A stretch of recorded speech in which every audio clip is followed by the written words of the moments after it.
and welcome to Steve Rosenfield's stand-up comedy workshop. Hi, thank you so much for tuning in. My name is Michaela. I'm going to be your host, and what you're going to see tonight is a company of stand-up comedians who have trained together in a workshop conducted by award-winning comedy director, founder of the American Comedy Institute, and author of the book Mastering Stand-Up, Steve Rosenfield. Some of the alumni who have completed this program have gone on to perform on The Tonight Show, The Late Show, Conan O'Brien, Gotham Comedy Live, Comedy Central, and Saturday Night Live, and they perform in clubs all over the United States and all over the world. And now they're performing in the best club, your living room. There's still a 2-drink minimum, and we hope you have a wonderful time watching these great comics. We have people performing from all over the country tonight, because now with our workshops online, no matter where you live, you can take the workshop with Steve Rosenfield from the comfort and safety of your own home. More details on that to come. We also have comics making their stand-up comedy debut. So excited about this show, and thank you so much for tuning in. Without further ado, I'll introduce myself a little bit. Hi, I'm Michaela. I just got back to New York recently, but I was a little worried about it just because I have a pre-existing condition where I like to party. So I knew that was going to be a problem. But before this, I was actually living in Florida with my parents, and they lived in a 55 and over community. So I lived in a 55 and over community. And I went to sleep every night with the knowledge that I was the only fertile woman within at least a mile. And if this became a situation where we had to like repopulate the earth, there was going to be a line of old men knocking down my door. So I came up with a competition. I established the parameters. You have to have an active driver's license to apply. First, there would be a jitterbug competition. That's just to determine style and flair. And then a bocce ball tournament to the death. I'll procreate with the lone victor. That was my strategy. But luckily I got out just in time. So I'm back in New York City, and I am being safe. I'm wearing a mask, I'm social distancing, but I am still rifling barehanded through people's stoop garbage, because that's the best part about living in New York City. Like, people are saying New York is dead. They're leaving. Good, leave, please leave, and leave all of your stuff on the side of the road, because I will take it. Nothing is too insignificant. I've taken a rusty colander from the side of the road.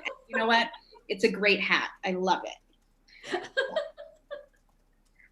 Broadway is still closed though, which makes me really sad, because I loved Broadway. I especially loved the musical Chicago because it was the cheapest to see on short notice. So I brought all my family members to see Chicago when they come to visit. But it got me thinking, like, no amount of black lace or fishnets or Fosse could like still save it and make it sexy if it was done with a Chicago accent. That would not be hot. I just imagine like, the name on everybody's lips is gonna be Roxy. Like, that's not hot anymore. Not as fun. This is such a strange time. It's difficult to feel motivated. But the other day on the side of the street, actually, I saw a homeless man, and he was filling out a calendar, and it was packed. And he was on January. This is like the antithesis of a cardboard sign, like the end is near. Like, this man had plans. He knew we're making it through the year, and he had a lot of things to do. The calendar was from 2016. However, that was also a leap year. So he could have been using it for 2020. No problem. So we're going to be okay. That let me know we're going to be okay. I've been watching so much daytime television because I'm home during the day. And it got me rewatching Toddlers and Tiaras on TLC. Does anyone watch TLC, the greatest channel ever? Okay, well, it's childhood beauty pageants, but it really got me thinking, like, I wish I had done childhood beauty pageants. Maybe I still could. But I was wondering, like, what my introduction would be. Whatever lady was introducing me, standing in the Wyndham ballroom of whatever, like, and now coming to the stage, we have little Miss Michaela Fagan. She's got brown hair, brown eyes, and a gold heart. Her two favorites do are rip worms in half and eat Kraft singles straight from their individual plastic packaging. Her record is 23 in a row. Wow, Michaela, that's a lot of cheese. She loves her parents, her cats, and maybe Jesus, but she's skeptical. Her favorite smells are gasoline and pork. And when she grows up, she'd like to be a Radio City Rockette. Good luck with that, sweetheart. Or rich. This is little Miss Michaela Fagan. Not like, I could have won like at least something, participation, perhaps. I'll be honest with you guys. In college, I was a lesbian. I still am because I'm not a quitter. Quit. Not at all. I'm very lucky though. I'm not the only queer person in my family. My aunt is gay. She has a wife. I've known them my whole life. They've been together for so long. And they give wonderful advice, except it's not applicable in 2020. Thankfully, they came out in a different time. But I'm wondering like if I should message this girl on TikTok and they're like, okay, we got this. Yes, McKay. Okay, here you go. First thing you want to do is marry a man. Wait 10 to 12 years. I know you don't want to do it, but do it. Marry a man, wait 10 to 12 years. Then at your weekly all-girls poker game, kiss your friend Debbie passionately and clumsily on the side of the mouth. Wait 10 to 12 more years. It never happened. Okay. Then at your goddaughter's communion, Debbie's invited. She's like family. Don't worry about it. You're going to approach Debbie, kiss her full on the mouth, tell her you die for her, live happily ever after in secrecy. Tell absolutely no one. Does that help? Like, no, not really. But thank you all so much. I love you. I love you. And thank you guys very much. I cannot wait to bring your first comedian to the screen. She is hilarious. She's performing from the Catskills, the birthplace of stand-up comedy. Please give it up for Beth Barber. All right. Woo! Myself. Okay. Good evening. I was talking to my shrink the other day, and I was complaining that my son had moved far away from me.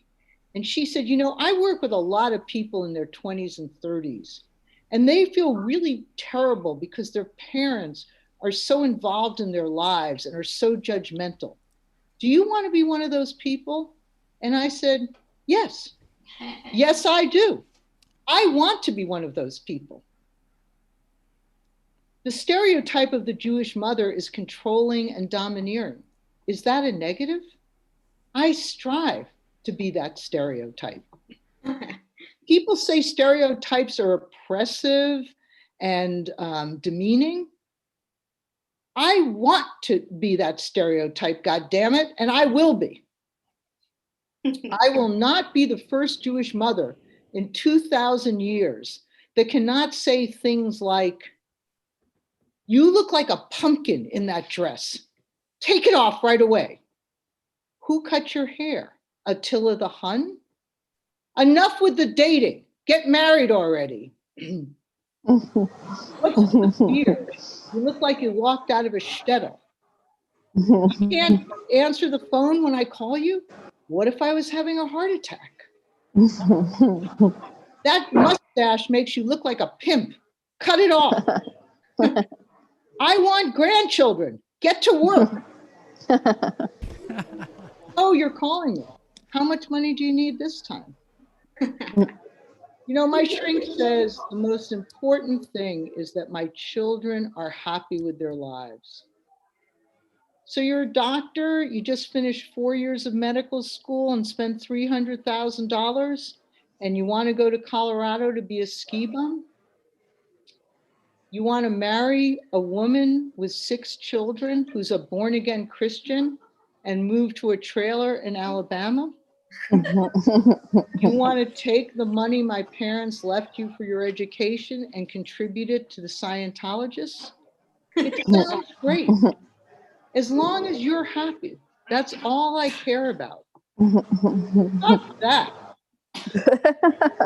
I envy mothers from India.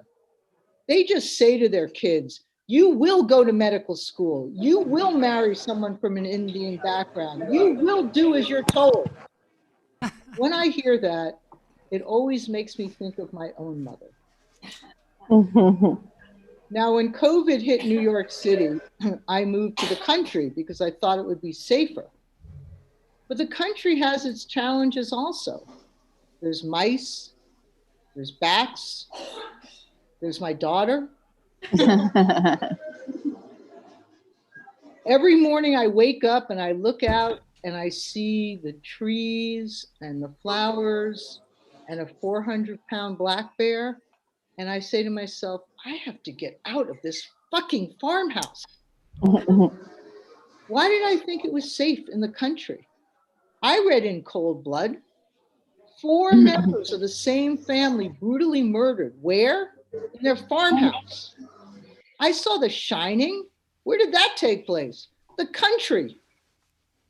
I saw the movie Cabin in the Woods, and it scared me to death. There's a reason it's not called Cabin on East 74th Street. I have to get the fuck out of here. But there are some nice things about the pandemic.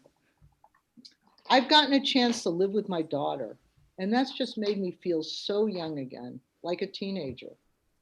The other day, she let me take the car to go to Walmart to get a food delivery.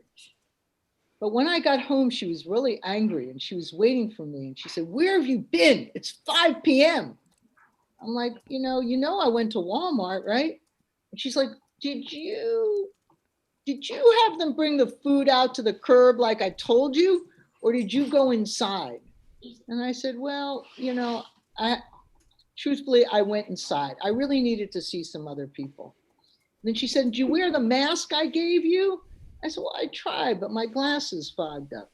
She said, so now I'm grounded, but it's okay. Because my daughter lets me watch as much television as I want. And sometimes I feel really nostalgic because when she goes to sleep, I go out into the backyard, smoke a joint, just like the old days. The other day I was folding laundry and she said to me, that laundry was finished like 2 days ago. Your mother was right about you. You don't care about your clothes. Your room is a mess. And when she said that to me, I felt so young again, just like I was failing as a daughter all over again. Now, before COVID, I had a bucket list. Now I have a fuck it list. All those things I no longer have time for because I could die at any minute.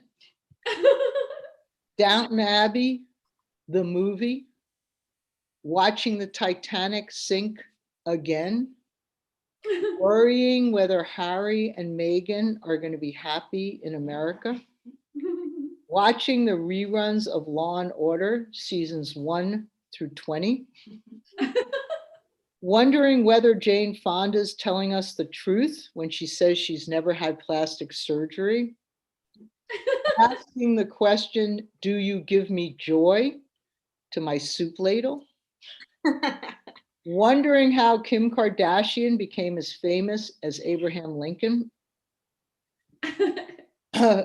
regretting that Ruth Bader Ginsburg did not go on life support, and finally wondering, why the fuck is Mitch McConnell still alive? Now, we've all been on many Zooms, and of course, the whole point of Zoom is that you can see the people. So I always wonder about these people on Zoom.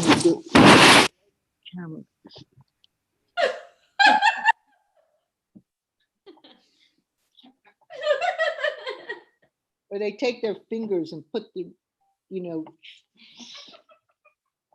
or they just spend the entire Zoom like showing you their body parts.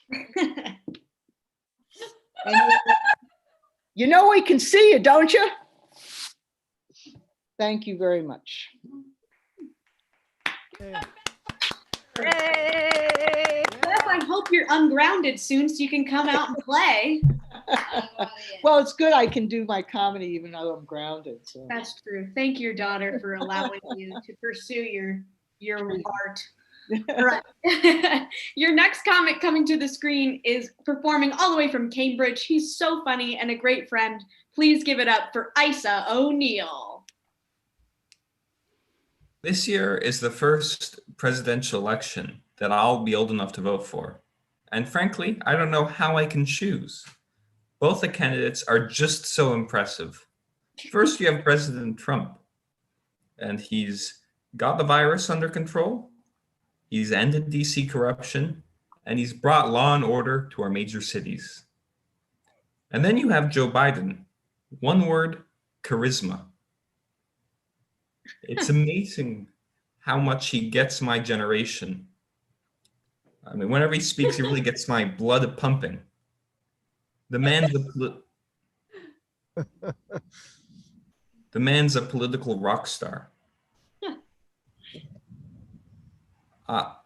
It warmed my heart to hear him say, "We hold these truths to be self-evident, that all men and women created by, you know the thing."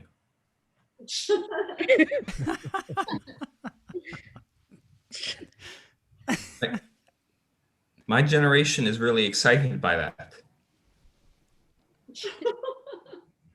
I think he's going to bring the country back together. I think he's even going to win the South. In his Super Tuesday victory speech, he confused his wife with his sister.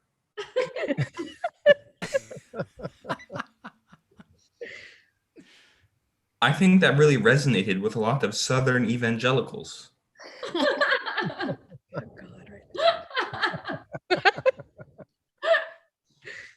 I was pleased to hear him announce his new campaign slogan on ABC.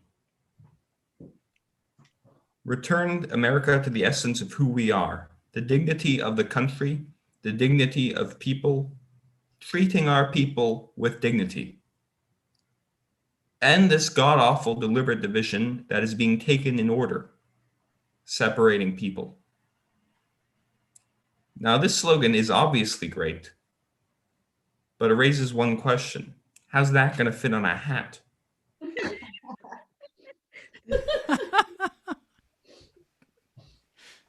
I'm taking a serious look at the Legal Marijuana Now party.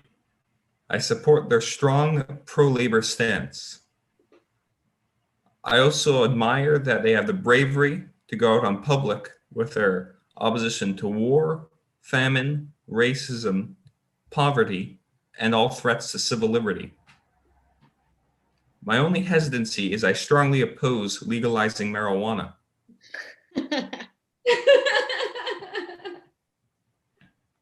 There's a serious debate about which candidate is a better campaigner. Donald Trump's primary asset is that he has the ability to speak in simple sentences, like they're rapists, and China is raping our country, and it never happened. And Rosie O'Donnell is disgusting.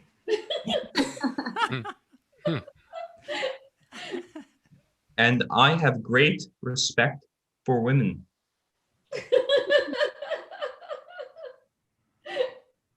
And you're fired. Joe Biden's greatest asset is that he meets people from all walks of life.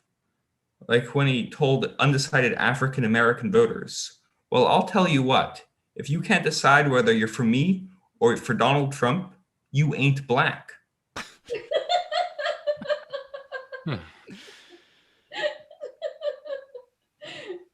Or how at a campaign event, he told a union worker, you're full of shit.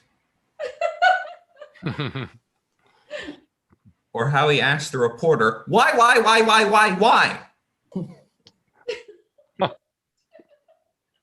Or how he asked the president, will you shut up, man?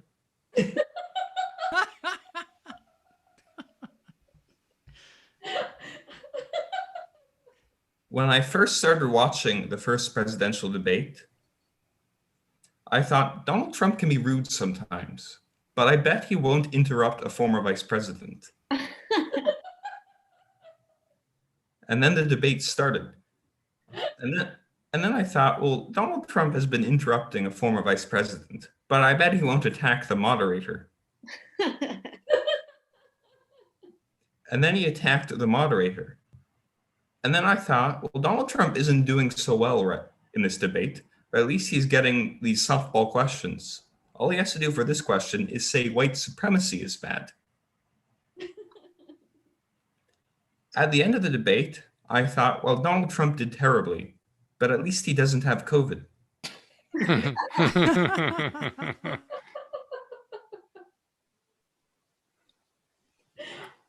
I'm back in college over Zoom at full price. I think they should be charging me extra.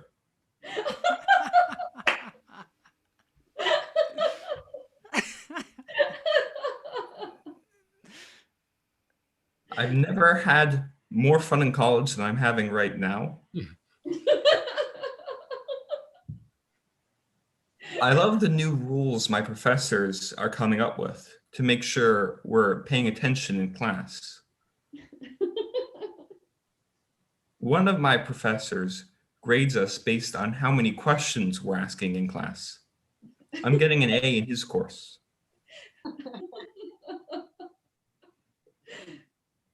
I like to ask, could you repeat that?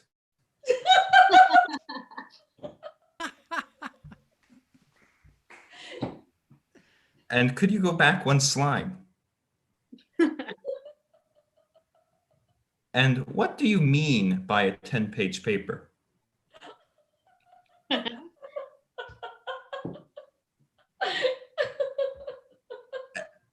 And then I ask, is it double spaced?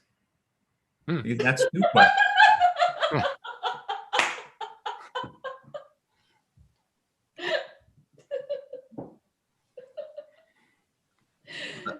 Another professor grades us based on how much we participate in group discussions.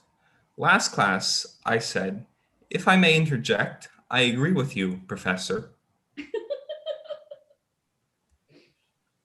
I think the executive branch is too powerful because I feel like it has too much power.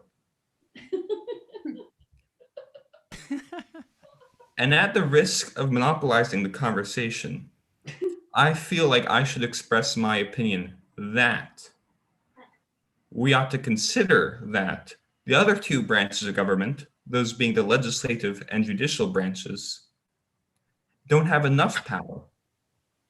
You have been an above average audience. Thank you. I saw O'Neill Yeah. getting all his great grades by asking so many questions, so many very good questions. That's a good questions. Your next comic coming to the screen. I'm very excited to have him on the show. He's performing all the way from Los Angeles, California, and he's the host of his own daily show, Lunch Therapy, and it's his birthday. So please give it up for the very funny Joel Marshall. All right. Yeah. It's my birthday. Woo! I'm so glad to be here. This is weird, isn't it? It's weird. I'm so glad to be performing because being an audience member is so much harder. I never know when to unmute.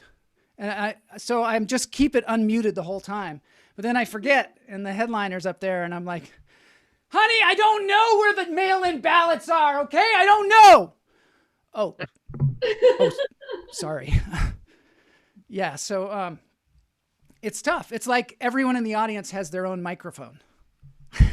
But, you know, since lockdown, I have been really working to improve myself. And I'm trying to maximize my potential. So I've been thinking about joining a cult. Is there anybody in a cult out there? Anybody?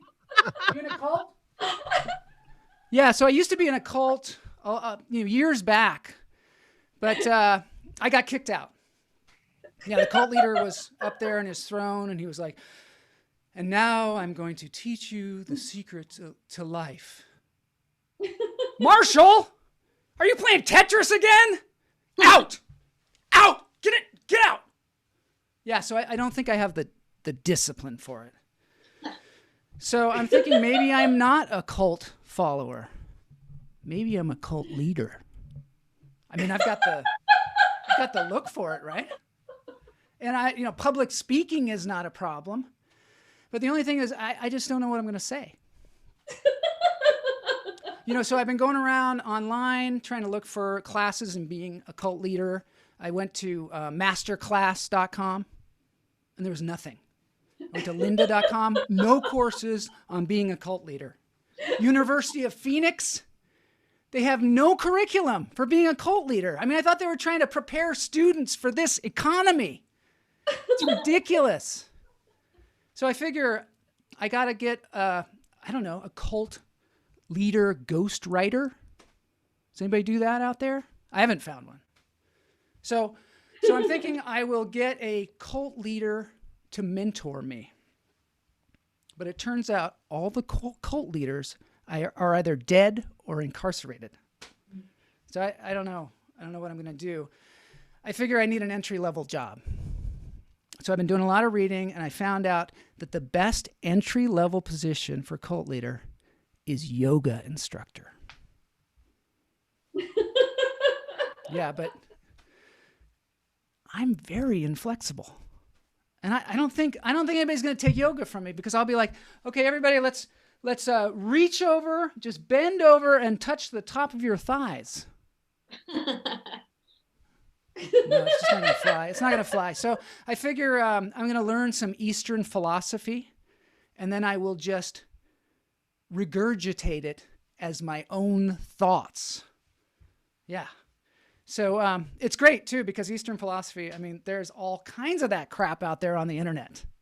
So I can just tell it to people. I'll get a Zoom room like this of people, and I will sit in a big throne, and I will just start saying it like it's technology that I'm teaching people.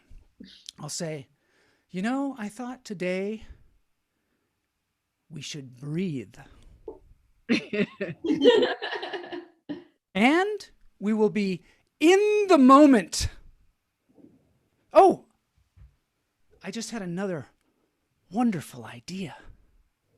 I think we should all sit cross-legged and do nothing for 7 hours. And then I have a friend who's a business consultant, and he's teaching me how, because he says, having a cult is like having a small business. So he said, Joel, you got to find out what your target market is. I said, target market? I don't know, people like me? And he said, great, losers and failures. And I was like, that kind of hurts. And he said, hey, business is tough. Business is tough. So I'm like, okay, so I'll just need to find, losers and failures. If anybody could just put your failures in the chat room there, write them in there. And, I'll start to lead the way how to fix them. Okay, so what do we have here? Let's see. Since COVID, I have lost my job, my family, and now I'm living under a bridge. I think you should breathe 7 times a day. Thank you very much. I am Joel Marshall. Thank you for your time, and happy birthday to me. Joel Marshall. I'm enchanted. I'll join your cult. I'm in. I've got nothing but time, never been more open-minded. Brainwash me. Thanks, Joel, and happy birthday. Your next comedian coming to the screen is making his stand-up comedy debut. He's from West Palm Beach, Florida, which as am I, so shout out to West Palm Beach. Please give it up for the very funny Jimmy Vertis. Hello, everyone. My name is Jimmy Vertis, and I am a proud Amazon employee. And when I say proud, I mean I'm poor and I live in fear every day. The reason for my fear is because at the Amazon warehouse, they literally can track you every moment of your shift, where you are, what you're doing, and how you're doing it. And it is legitimately scary. I'm like terrified Jeff Bezos is gonna find me coming out the bathroom and string me up by my belt like Batman and be like, hey, where were you? Rachel in Seattle needs her yoga mats. Tom in Albuquerque, yeah, he really needs that crochet set. And it's literally terrifying. And another thing about working for Amazon is that I don't know who my boss is yet, because the dress code is so casual. But I think I've narrowed it down to two people. It's either the guy in the army fatigues and fedora, or the girl in the Led Zeppelin t-shirt and cargo shorts. I don't know who yet, but those are like, my two main guesses right there. And when, I'm not working at the warehouse, living in fear of Jeff Bezos, I'm dating. I'm trying to date, and, everything's online, which you think would be easier because there's a bio and that tells you about them. But girls got weird shit in their bios, like cancer survivor. What do you do with cancer survivor? You're like, oh my God, thank God. Like there's not much room to work with there, And then I'm always watching the news, seeing these white militia groups there, and it really gets me to thinking that maybe segregation wasn't such a bad idea. I'm not talking about full on segregation, but I'm just talking about, sprinkle a little teaspoon there, for me, because, these guys, they look like ever since Trump got elected, they've been celebrating by not showering and shaving. Imagine going into a diner and you see one of these white militia group members sitting there, and the waitress is like, table for two. And I'm like, yeah, in the colored section. I'm just not trying to be anywhere near those guys, And then I'm kind of curious, what are some things that make you guys horny? Feet. Okay, someone said feet. Wow. Okay, let's talk about that. Someone said feet, and I just think that feet guys, them are getting shitted on. They're really getting shitted on in 2020, and I really don't understand why. Because you got boob guys, you got ass guys, and then you got feet guys, which there could be worse shit to be into. Have you ever been to page 149 on Pornhub? There's naked naked people crocheting, and people are doing it because people are watching it. So think about that. And you're mad at guys that like feet? Doesn't make any sense to me. And it's not even the whole foot, it's just the toes, the digits, So it's really not as creepy as you make it out to be. So I've started an actual group, for feet guys, FGM, Feet Guys Matter. We have Zoom meetings every Friday, and just DM me for the link, and everyone's invited. Thank you so much. Hey. Jim Vertis. Just throwing this out there, maybe you should pair up with Joel and make the cult about feet. Joel, DM me right now. All right, I'm on it. I feel like you could get a lot of followers. I have my shoes off right now. That's the cult right there. Thank you, Jimmy. Awesome job. Your next comedian coming to the screen is also making his stand-up comedy debut. I'm going to ask him to unmute. He is performing from Portland, Oregon. So excited to have him on. Please give it up for Fred Frank. I live in Oregon, and like many Oregonians, I fight for access to virtuously procured groceries. For some of us, it's real. We say, give me a sustainable sprouted sorghum steak, or give me death. You probably think I shop at Whole Foods. To me, that would be like wearing a swastika. I've seen the way they treat spinach, and I still, honestly, I haven't gotten past the way they mishandled the previous pandemic, gluten 16. I know that some of you are nostalgic for gluten, the way some in the Republican Party are nostalgic for the Bronze Age. But remember, we did this for the children, to leave them a world that was free of scourges like COVID, like gluten. And someday, if we can all work together, even peanuts.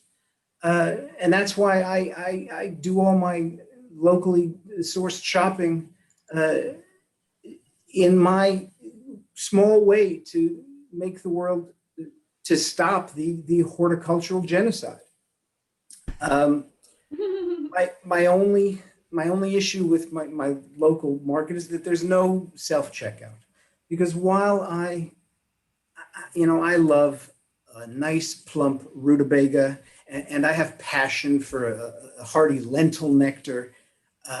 God knows I go crazy over a sustainably harvested non-GMO grain substitute, particularly if it's processed in a facility that may or may not have come into contact with nuts. But I could do without the small talk.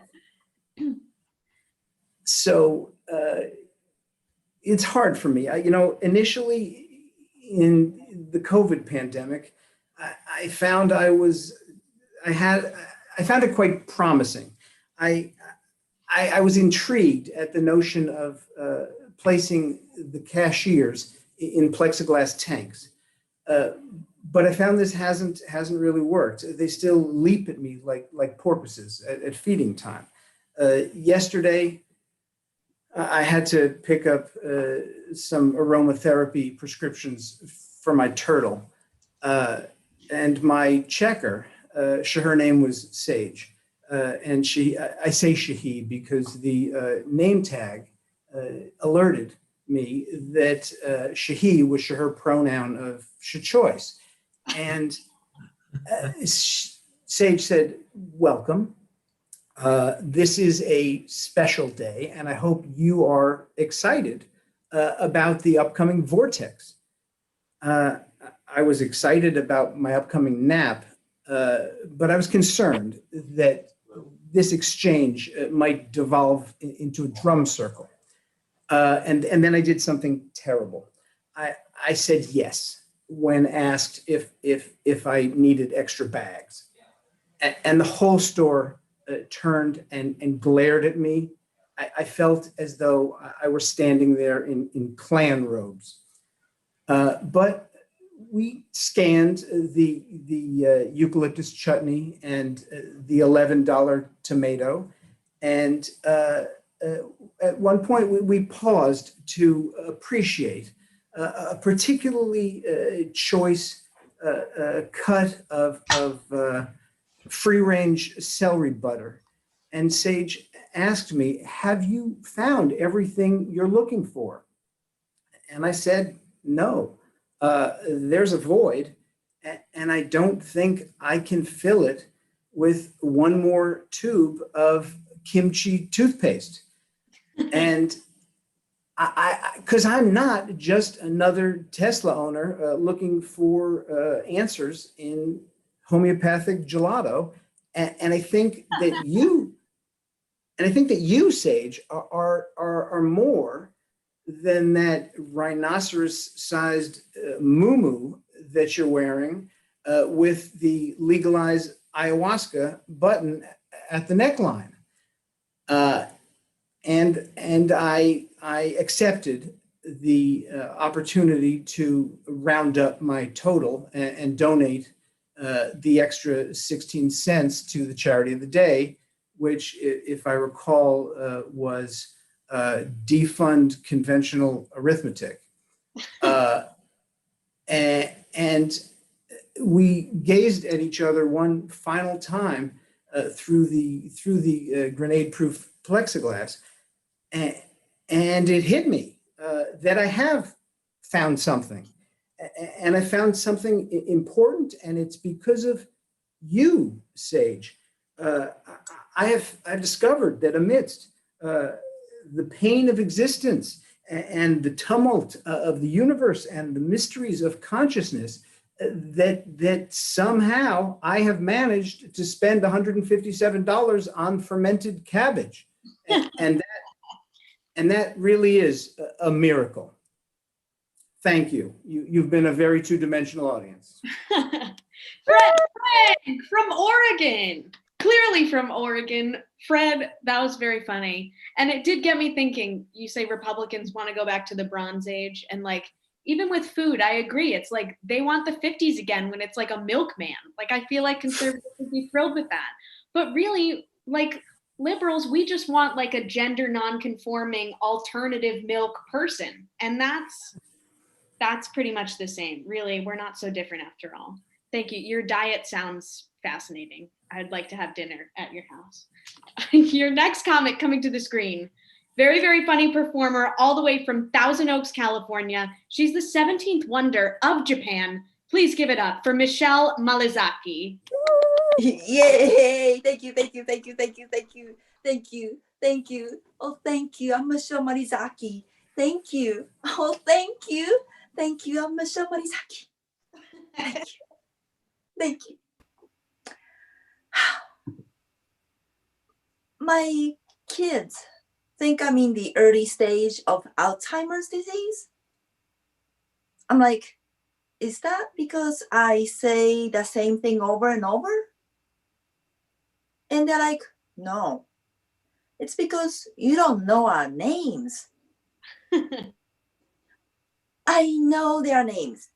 I name their names. I named my son after the Prince of England, Utiamu, and my daughter after the Queen, Elizabeth. But they get embarrassed when I call their name in public. So when I want to get their attention, I just say, hey, you. Then everybody looks at me. I love that. I'm like, oh my gosh, thank you. Thank you. I'm Michelle Marizaki. Thank you. Number one mom. Japanese mom. Thank you.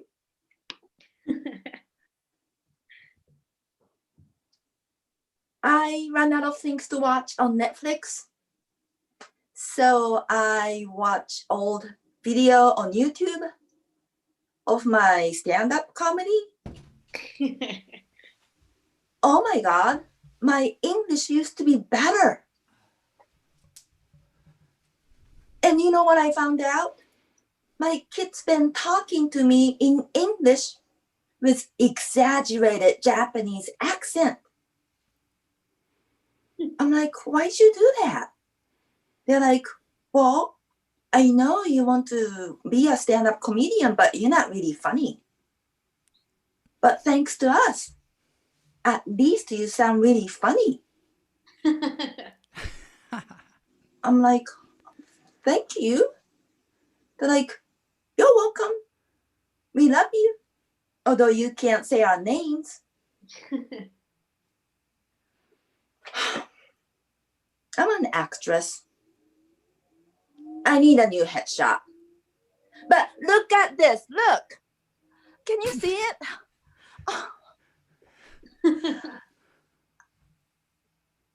My kids, I've been giving them stink eyes constantly for last 7 months. I'm like, kids, look what you've done to me. And they're like, well, now you could say you're number one mom. It's right on your forehead. They got the point. Thank you. Thank you. I'm Michelle Marizaki, number one mom. Thank you.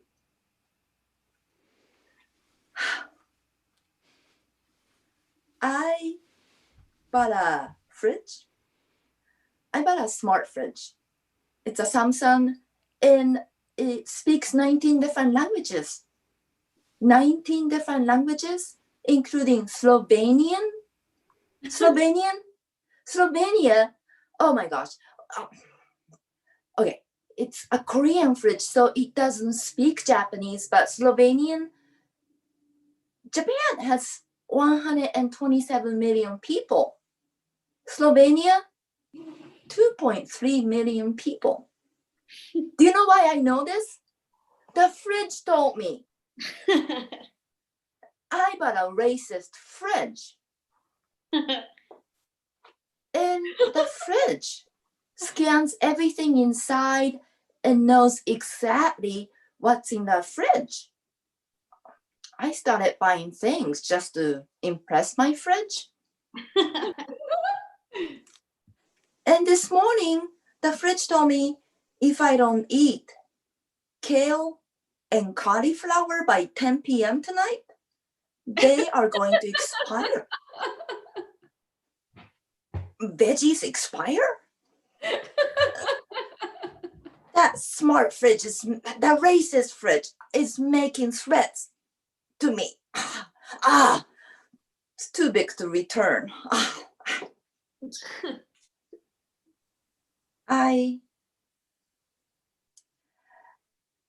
When it comes to panties, I buy them larger, because I love them loose. I don't have to go shimmy. It saves my energy. I mean, it takes more energy and time to put them on and off. But last time when I bought the panties, they were too small. It didn't even have space for shimmy. I could have returned them, but for $9.99, I was too lazy. So you know what I did with those panties? I made them into clothing for my pets. I didn't have to alter anything. There are 3 necessary openings, one for the head and one for the tail, and the big opening for the business. Ta-da! Oh my gosh, they are so cute. I'm so crafty. Oh, I should sell them on Etsy. It's so cute. I'm like Japanese Martha Stewart. Well, thank you for paying attention to me, because nobody's paying attention over there in the living room. Thank you. I'm Michelle Marizaki. Thank you. Good night. Yay, Michelle Marizaki, Japanese Martha Stewart. Give it up. I want to see pictures of your pets in their underwear clothes, please. That sounds amazing. Your final comic coming to the screen tonight is performing from Washington, D.C. She's so lovely and so funny. You're going to love her. Please give it up for Yelina Kulik. I grew up in Russia, and we were very poor. In school, they would make fun of me because of my poor-looking shoes, the only kind we could afford. Well, now when in America, I have a big shoe collection. Thank you, America. Specifically, pay less. I met an American man, and he flew all the way to Moscow to meet me. And the first thing he told me in Russian was, "You started a fire in my heart." Aww. I said, "Is that the only Russian you know? Let me teach you something that you can really use while you're here with me. My dress size is 2. He went to meet my parents to get the approval, and my dad hugged him. My dad is a very warm person. He hugs everybody. He is the Russian Joe Biden. You maybe heard that Russians believe that we could solve all our problems that we have with each other with the bear hug. And if there is still a problem, then we use radioactive polonium. My first job I got here was what you call mannequin modeling. You have to stand like in a window as still as a mannequin. And the person interviewing me said, is kind of more difficult when it looks. I mean, you can't blink, you can't laugh, basically, you can't move. Do you think you could do that? I said, sure, I'll just pretend I'm having sex. I was paid $4 an hour. And one day I was doing my thing at the window and I saw these two guys, they were talking to each other and they were right up into in the window. And one of them said, I bet you $20 that she's real, she's not a mannequin, and I can make you laugh. And I said, don't bet him. Give me $20 and I will laugh my ass off.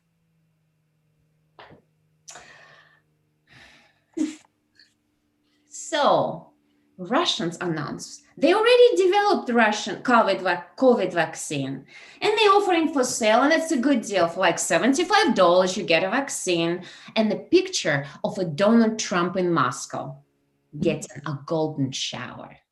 I had to see my dentist recently.